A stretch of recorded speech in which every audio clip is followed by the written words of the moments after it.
Ito ay isang pamayanan na inangkin ng Russia na kanilang nasakop noong huling bahagi ng 2025. Nagsinungaling dati ang Russia. Talo na sila ngayon. Pinalaya lang ng Ukraine ang Stepnahisk. Inalis ang impluensya ng Russia magdamag sa isang kamanghamanghang kontra-atake na nakita mula sa mga puwersa ng Ukraine buong 2026. Pero hindi ito basta-bastang tagumpay. Ang Stepnahisk ay isa sa pinakamahalagang estratehikong lugar sa Ukraine dahil sa isang simpleng dahilan. Ito ang susi sa ganap na paglaya ng Zaporizhia. Noong Mayo 18, iniulat ng Defense Intelligence ng Ukraine o HUR na kumpleto ang hindi inaasang operasyon ng kanilang espesyal na puwersa laban sa Russia. Hindi lang basta nakakuha ng kaunting teritoryo ang mga puwersang iyon sa Stepnogorsk, kundi tuluyan nilang nasakop ang buong lugar sa pamamagitan ng magkakasunod na koordinadong mga opensiba na nagpatalsik sa halos lahat ng tauhan ni Putin mula sa kanilang mga pinatibay na posisyon. Nagbadaling tumakbo ang mga sundalo ng Russia sa mga silungan para makaiwas sa puwersa ng Ukraine. Kaya iniwan nila ang mahahalagang lugar sa Stepnogorsk na nakuha ng Ukraine. Malawak ang pagsuko na ito at karamihan ay naitala sa kamera. Sa Telegram, ibinahagi ng HUR ang video na nagpapakita ng kabiguan ng Russia sa Stepnogorsk. Nakikikita natin ang mga tangke ng Ukranya na papalapit sa pamayanan na balot ng mga hawla na idinisenyo para pasabugin ang mga paparating na kamikaze drone bago pa man nila magawa ang kanilang mapanganib na misyon. Sunod-sunod ang putok habang binabagsakan ng apoy ang mga posisyon ng Russia na kinokordina ng mga puwersang panglusob ng Ukraine gamit ang tangke at armored na sasakyan. Sa video, makikita ang armored na sasakyan ng Ukraine na pumapasok sa Stepnogorsk. Nakikipaglaban ng tropa sa lungsod, hinahanap at winawasak ang mga sumisingit na Ruso. Naghuhulog ng mga bomba ang mga drone at nagpapaputok ng bala ang mga tangke. Unti-unting nababawi ang lugar. Ito ay isang pagkawala na hindi masukat para sa Rusya. Pero ang pagkawala ng Stepnogorsk ay nagbunsod ng mas malaking problema. Dahil dito, nawala rin ang mga plano ni Putin para sa Zaporizhia. Pero bago yan, marami pang gustong sabihin ng HUR tungkol sa ginawa ng kanilang operatiba bago Mayo 18. Ibinunyag ng HUR na mabilis ang operasyon sa Stepnogorsk, katuwang ang ibang unit ng Ukraine para patatagin ang sitwasyon at lipulin ang mga sundalong Ruso na nagtayo ng mga depensa sa mahalagang bahagi ng pamayanan. Pinagsama ng Ukraine ang aerial reconnaissance at precision fire para magtagumpay. Ayon kay Viktor Tokotyuk, commander ng R-10 unit na may malaking papel sa tagumpay sa Stepnogorsk. Ipinapakita ng komento na ang mga drone, gaya ng madalas na nangyayari, ay may mahalagang papel na ginampanan. Pero sa halip na lumipad papunta sa mga target at maghulog ng bomba, kahit sigurado kaming nangyari rin yon, ang mga drone na yon ay nagbigay sa Ukraine ng tanaw ng pamayanan mula sa himpapawid habang gumagalaw ang kanilang mga tropa at muling nabawi ang teritoryo. Nagpatuloy si Tokotyuk. Sinuri ang bawat gusali para sa mga bitag at natitirang tauhan ng kalaban. Hindi namin inalis ang posibilidad na susubukan pa rin ng kalaban na muling pumasok sa lungsod, pero handa kami para dito. Hindi ito basta-basta lang na operasyon. Ito ay sinadya, maayos ang pagpaplano at lubang nakamamatay sa pagsasagawa. Ang kinalabasan ng lahat ng ito ay mas malala pa kaysa sa inaasahan ng Rusya. Hindi lang halos napaalis ang tropa ng Rusya mula sa Stepnogorsk, kundi matalino ring pinuto ng Ukraine ang halos lahat ng linya ng supply ng Rusya na maaari sana nitong gamitin para suportahan ang ilang infiltrator na natitira. Winasak ang tulay papasok sa pamayanan. May natitirang kalsada sa silangan ng Stepnogorsk, ngunit ang paggamit nito ay maglalagay sa mga kagamitan ng Rusya sa direktang linya ng putukan ng Ukraine. Malaking problema ang kinakaharap ni Putin. Ang natitirang sundalong Ruso sa Stepnogorsk ay kailangan ng ituring na wala ng pag-asang maisalba dahil wala ng suporta para sa kanila. Pinakamabuti na nilang magawang makapatumba ng isa o dalawang sundalong Ukranyano, pero mas malamang silang sumuko o mapuksa. Mas malaking problema ni Putin ang pagputol ng Ukraine sa mga linya ng supply papasok sa Stepnogorsk, kaya hirap ang Russia magsagawa ng malawakang pag-atake sa bayan. Patuloy na umaasa ang Russia sa kanilang tagum-tauhan at nakita natin kung gaano yon kasablay.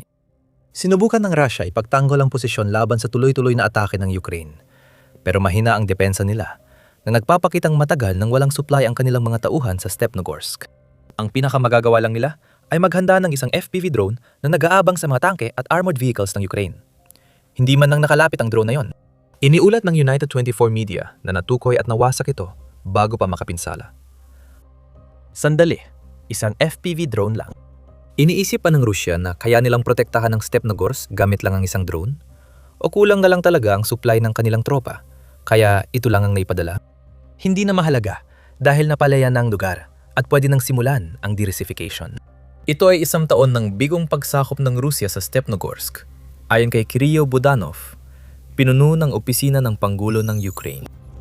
Mahigit 1 taon ng bigong sakupin ng kalaban ng Stepnogorsk, kahit malaki ng ginastos at pagkalugi nila, ayon kay Budanov na pinuri rin ng mga mandirigmang Ukrainian. Nagpasalamat ako sa espesyal na puwersa ng HUR, ng Ministry ng Tanggulan ng Ukraine, at sa lahat ng unit ng Puwersang Pandepensa ng Ukraine sa kanilang profesionalismo, tapang, pagpapanatili ng posisyon, at pagwasak sa mga mananakop na Ruso, ayon kay Budanov. Pagkatapos ay natapos siya sa menseng tiyak na mas masakit para kay Putin. Wala nang tsansa ang Russia na banta ng Zaporizhia ngayon. Babalikan natin kung bakit mahalaga yon. Pero sa ngayon, iniulat ng Pravda na lahat ng mahahalagang lokasyon sa Stepnogorsk ay kontrolado ng militar ng Ukraine.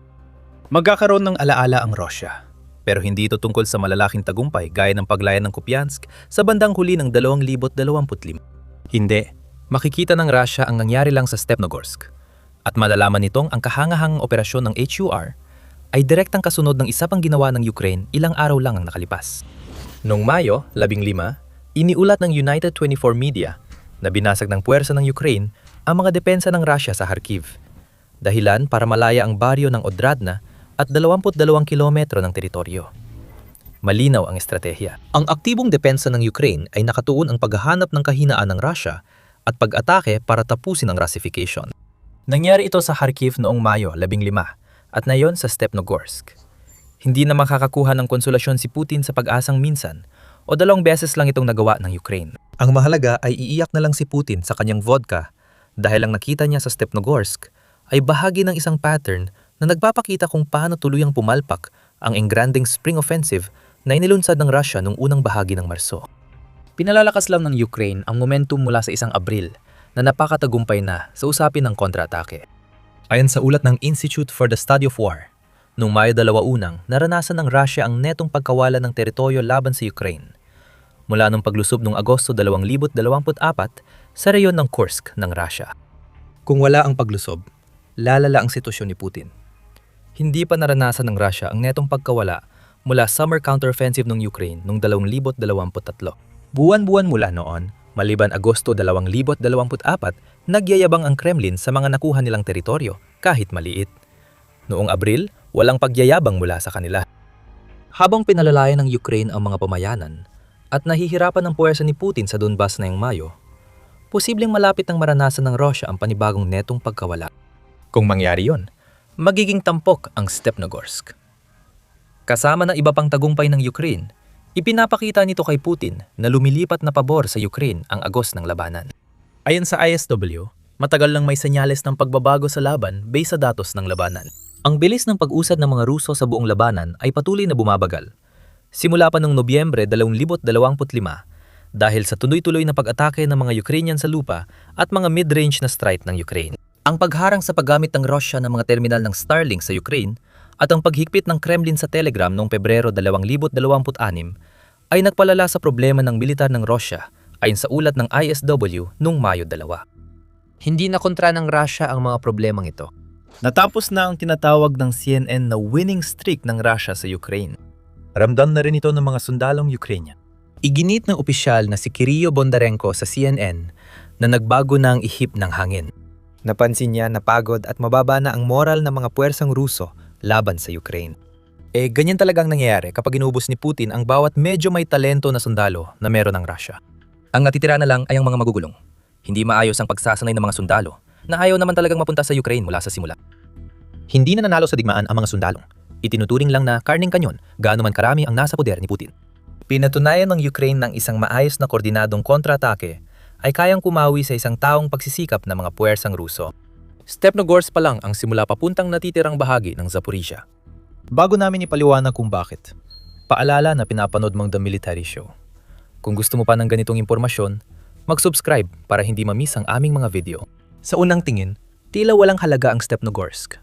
Isang maliit na rural na lugar na dapat madaling nasakop ng malaking militar ng Russia.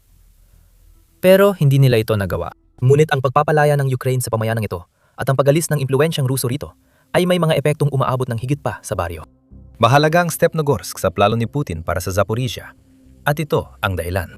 Sa mga kaguluhang nililikha ng Russia, gamit ang mga grupong panglusot, nagiging oportunidad ang Stepnogorsk para patatagin at ituwid ng Ukraine ang frontline.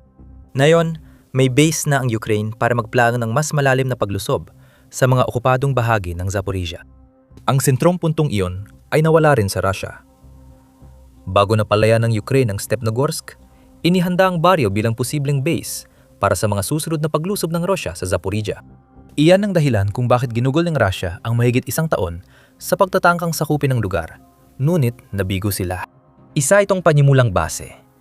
Isang lugar na perpektong posisyon para bigyan ng sinumang may hawak ng Stepnogorsk ng kakayahang paputukan ang mga rutang logistika sa paligid. Naalala mo ba yung sangandaan na nabanggit natin kanina na siya na lang na yon ang natitirang daan ng Russia pabalik sa baryo? Iyan ang mga rutang kayang paulanan ng artilyera ng Ukraine kapag napipilitang umatake ang puwersa ng Russia sa Stepnogorsk. Mahalaga rin ang nasabing lugar kay Putin. Maaring hindi niya ito sabihin, pero sa pagtatapos ng 2025, malinaw na ipinahayag ng leader ng Russia na ang mas malalim pang paglusob sa lungsod ng Zaporizhia ay isang prioridad para sa militar ng Russia. Noong Disyembre 29, iniulat ng Reuters na sinabi ni Colonel General Mikhail Toplinsky, isa sa mga pangunahing komandante ng Russia sa grupong militar ng Dnipro, kay Putin ang bagay na iyon. Ang mga puwersa ng Russia ay nasa 15 kilometro lamang mula sa labas ng lungsod ng Zaporizhia, na siyang itinuturing na pinakamalagang bahagi ng rehiyon na ipinangalan sa lungsod.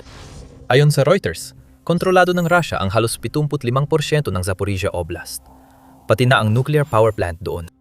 Pero ang lungsod talaga ang pangunahing layunin. At kinumpirmayo ni Putin noong Disyembre nang utusan niya ang kanyang hukbo na ipagpatuloy ang pagsisikap na sakupin ang Zaporizhia. Mahalaga ang Stepnogorsk sa layuning yon dahil ito ang base na nabanggit natin. Malaking dagok ito sa Rusya sa psikolohikal na aspeto. Sayang ang isang taon ng pag-atake sa pamayanan. Ngunit mas matindi ang dagok nito sa estratehikong pananaw. Matapos makuha ang Stepnogorsk, maari nang tutukan ng Ukraine ang mas malalim pang paglusob sa rehiyon ng Zaporizhia na posibleng Hulyapola ang sunod na target. Hindi ibig sabihin na malapit nang mabawi ng Ukraine ang Hulyapola. Ipapaliwanag namin ito mamaya. Para kay Putin, ang lunsaran na sanay magtutulak sa mga puwersa ng Russia papunta sa lungsod ng Zaporizhia ay pwede nang gamitin ng Ukraine para pilitin ng Russia na ilihis ang kanilang tropa mula sa silangan ng Zaporizhia Oblast. Problema ito para kay Putin. Ibig sabihin, naging unang hakbang ng Ukraine ang Stepnogorsk sa paglaya ng rehiyong inaatake ng Russia mula nang magsimula ang pananakop. Balikan natin ang psikolohikal na dagok sa Russia. Ang Stepnogorsk ay isang kawili-wiling halimbawa. Sa huling bahagi ng 2025, naglabas ang Russia ng maling pahayag ukol sa pagsakop ng mga pamayanan bilang paghahanda sa usapang pangkapayapaan, kasama ang Ukraine. Alam mo ba kung anong pamayanan ang inangkin ng Russia noon? Tama, Stepnogorsk. Sinabi ng Russia na nakuha nila ang pamayanan bandang huling bahagi ng Disyembre at di umano'y pati Hulyapola at Kupiansk. Nakita natin kung paano nauwi ang mga pahayag na yon sa Kupiansk. At ngayon lang natin nakita na nabasura ang mga iyon sa Stepnogorsk. At ngayon kailangan ng mag-alala ang mga puwersa ng Russia sa Hulyapola. Yung naniwala sa pahayag ng Russia ay magtataka din kung ano nang nangyayari. Dapat matagal nang nakuha ang Stepnogorsk para sana magkaroon si Putin ng mas malaking bentahe sa usapang pangkapayapaan. Ngayon, ganap na itong nasa kamay ng Ukraine. Napag-usapan natin ang tungkol sa momentum kanina at ang paglaya na ito ay nagpapakita sa mundo na nasa panig ng Ukraine ang agos ng tagumpay. Kung muling mag-usap para sa kapayapaan, maaaring gamitin ng Ukraine ang Stepnogorsk bilang halimbawa. Sinabi ng Russia na nakuha nila ito, pero nagsinungaling sila at napalis na yon. Kaya huwag kayong magpaloko kay Putin na isipin na ang Russia ay isang hukbong militar na hindi matatalo. Sino ang nakakalam? Ang Stepnogorsk at ang mga lugar na katulad nito ay maaari magkaroon ng mas malaking papel sa usapang pangkapayapaan kaysa sa inaasahan ng kahit sino. Pero kung totoong nagmamasid ka sa lugar, kahit bago ang hakbang ng Ukraine laban sa impluwensyang Ruso, kitang-kita na agad ang mga kasinungalingan ng Russia. Noong Pebrero, 2 buwan matapos iangkin ng Russia na nasakop nilang Stepnogorsk, nalantad ang tunay na sitwasyon sa baryo. Walang nasakop ang Russia. Ang Stepnogorsk ay naging napakadelikadong zona kung saan ang mga sundalong Ruso ay tumatagal lang ng 12 minuto bago matunton at mapatay. Ngayon na kontrolado na ng Ukraine ang Stepnogorsk, maaari na nilang gawin ang ganitong uri ng kill zone sa ibang lugar. Unti-unti, maaring makapasok ng mas malalim ang Ukraine sa mga gray zone kung saan inaangkin ng Russia ang mga tagumpay na hindi naman nila talaga nakuha. Iyan ang nagbabalik sa atin sa tanong, kung ano ang susunod na mangyayari sa posibleng paglusob ng Ukraine patungo sa direksyon ng Hulya Pola. Hindi rin naging maganda ang opensiba ng Russia doon. Tandaan, inangkin ng Russia ang Hulya Pola noong Disyembre 2025. Noong Abril, iniulat ng New Voice of Ukraine na inuuna ng Russia ang paglusob sa lugar na di mo gagawin kung nakuha mo na ito. Matindi na ang pinsala ng mga kontra-atake ng Ukraine noon pa. Dahil sa pagtulak ng Ukraine papuntang Alexandrovka, napilitan ng Russia na ilipat ang mga reserbang nakalaan para sa Hulya Pola. Yan ang punto. May mga mahina ng bahagi sa linya ng Russia noon pang Abril. Hindi porket nakuha ang Stepnogorsk, ay susunod agad ang Hulya Pola. May ilang dosenang kilometro ang pagitan ng dalawang lugar at hindi sila direktang magkaugnay. Mas matibay ang linya ng depensa ng Russia sa rehiyon ng Hulya Pola kaysa sa ibang parte ng Zaporizhia. Ngayon, maaring magsimula ang Ukraine ng kontra-attack sa ibang maliliit na pamayanan. Nagpapadala rin ng Russia ng mga infiltrator sa iba't ibang lugar, gaya ng Stepnogorsk. Ang panibagong pagsulong ng Ukraine sa direksyon ng Hulya Pola ay malamang na hindi pa makarating sa pamayanang yon. Ngunit ito ay makakagulo, mapipilitan ng Russia na maglipat ng mga tropa, at ang lahat ng ito ay nangangahulugan na hindi magagawang ituloy ng Russia ang kanilang balak na pagsulong patungong lungsod ng Zaporizhia. Mahalaga ito. Alam na ng Russia na tapos ng plano nila para sa Zaporizhia sa 2026. Nung pinlano ni Putin ang opensiba sa Tagsibol noong 2026, Donetsk at Zaporizhia ang target. Ngayon, Donetsk na lang. Ayon sa ulat ng New Voice of Ukraine noong Mayo 11, sinabi ng Deputy Head ng Opisina ng Pangulo ng Ukraine, Pavlo Palisa, na hindi pa natutupad ng Russia ang kanilang mga deadline. Sabi ni Palisa, dapat bumagsak na ang Donetsk sa unang bahagi ng Setyembre. Pero dahil mabagal ang usad ng Russia, malamang lumampas ng deadline bago bumagsak ang Donetsk. Dahil sa kabigwang yon, hindi mapapalakas ng Russia ang paglusob sa Zaporizhia. Susubukan nila, pero kailangan ng reserba para sa Donetsk. Habang inalis ng Ukraine ang impluwensyang Ruso sa mga lugar gaya ng Stepnogorsk, tumataas ang tsansang magkakaroon ng pagkakapatas o makausad pa ang Ukraine papasok sa Zaporizhia sa pagtatapos ng 2026. Masasabi nating muli nagtagumpay ang Ukraine sa kontra-atake, bagay na hindi inaasahan ni Putin. Ayon sa ulat ng ISW noong Mayo 9, halos tumigil ang opensiba ng Russia ngayong Tagsibol dahil nabigo silang makamit ang makabuluhang tagumpay sa loob ng isang taon.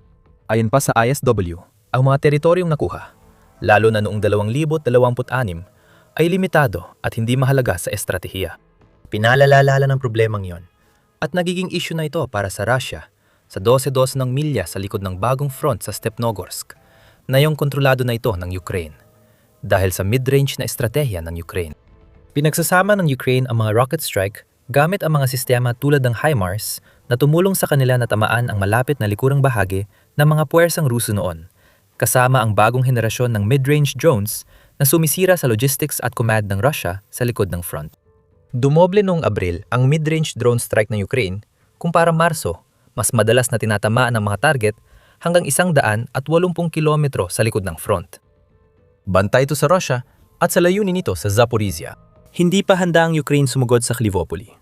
Pero gamit ang Stepnogorsk bilang bagong himpilan, pwede nilang gamitin ang mid-range drone laban sa lugar at mga kalapit na teritoryo para hadlangan ang pagsulong ng Russia sa Zaporizhia sa isang tiyak na distansya. At bawat pag-atake ay nakapahina sa Russia. Sa tuwing humihina ang Russia, mas dumarami ang pagkakataon para sa mga kontra-atake. Walang sagot ang Russia. Hindi ito inasahan na mangyayari ang mga ito sa simula pa lang. Ang isang hindi kapani-paniwalang tagumpay ng Ukraine sa magdamag ay maaari maging unang hakbang patungo sa ganap na paglaya ng Zaporizhia. Sa silangan at timog silangang Ukraine, tuloy ang martsa ng paglaya. Kwentong pang Hollywood, puno ng intriga, lihim na plano, at pag-atake sa kubli ng hamog. Panurin ang aming video para sa buong kwento. At kung nagustuhan mo ang video na ito, huwag kalimutang mag-subscribe sa The Military Show para hindi mo mamiss ang aming balita tungkol sa mga pinakabagong tagumpay ng Ukraine laban sa Russia. At maraming salamat, gaya ng dati, sa panonood.